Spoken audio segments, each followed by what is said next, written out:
Véritable caverne d'Ali Baba, la ludothèque municipale des Noyers permet aux Bretignolais petits et grands de partager un moment autour des jeux.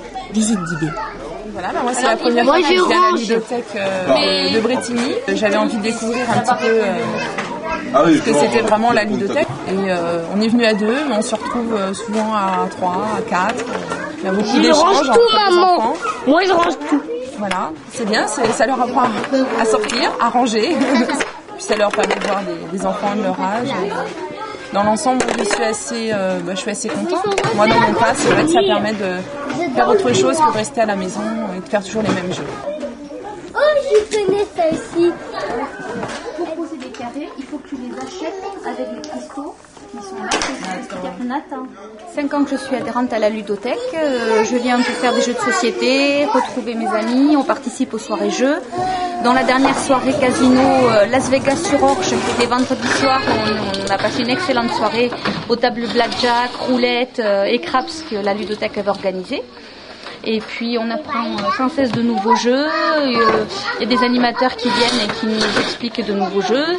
2 fois par an, on achète les jeux de société via les fournisseurs de la ludothèque, ce qui nous permet après chez nous d'avoir des mini-ludothèques et de nous retrouver entre produits. Pratique, le prêt permet à votre enfant de tester en vrai de nouveaux jeux.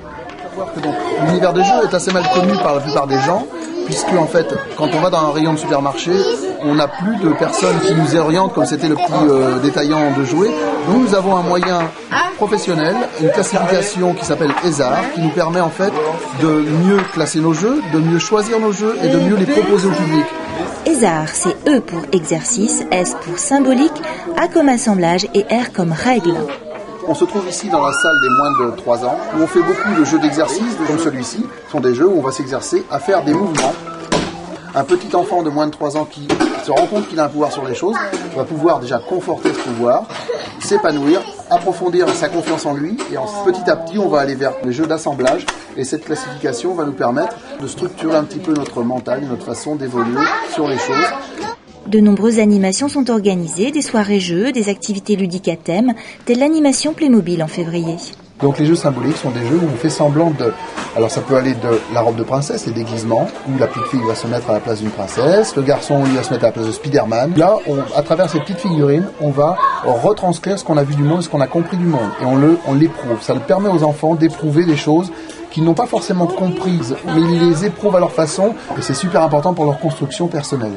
Là, les jeux de règles, il faut déjà avoir pas mal de connaissances de soi-même, connaître aussi le monde, avoir une capacité à vivre en société, à accepter le fair play.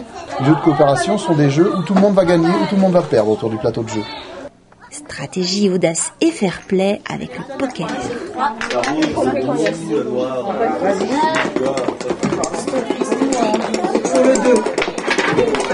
Eh bien, le jeu permet de garder ce contact et permet parfois de faire des soirées plus sympas que de passer 2 heures devant une télévision sur un canapé.